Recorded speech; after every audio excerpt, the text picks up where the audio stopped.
ഇനിയിപ്പോൾ കാരറ്റേ ഉള്ളൂ. ഞാൻ എന്തേ ഇച്ചിരി പെപ്പർ പവറൊക്കെ ഇട്ട് ഒന്ന് പൊള്ളിച്ചെടുക്കാൻ നോക്കി. ഇച്ചിരി ചില്ലി ഫ്ലെക്സ് ഒക്കെ ഇട്ട് പോരാ. അങ്ങനെ എടുക്കാം. എപ്പോഴും തോരനൊക്കെ അല്ലായിരുന്നു. അപ്പോൾ ഇന്നിപ്പം ഇച്ചിരി വെറൈറ്റി ആയിക്കോട്ടെ. 2 കാരറ്റ് ഞാൻ അരിയുന്നത് നമുക്ക് കഴിച്ച വേണം. ഒരു ദിവസം കഴിക്കാം.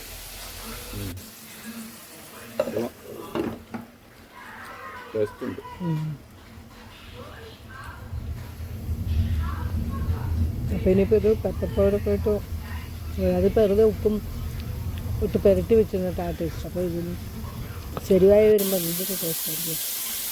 അപ്പോൾ നോക്കാം. ലാസ്റ്റ് ഇച്ചിരി കുരുമുളക് പൊടി ഒക്കെ ഇട്ട് കൊടുക്കാം. പിന്നെ തോരനൊക്കെ വയ്ക്കുമ്പോൾ ഒരു മധുരിപ്പം.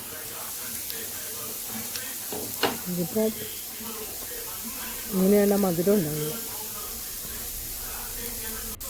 ഒരല്പം വെളിച്ചെണ്ണ ഒഴിച്ച് ഉപ്പുനീര് പുരട്ടി ഞാൻ വെച്ചിട്ടുണ്ടായിരുന്നു. മാറ്റി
പിടിക്കാം.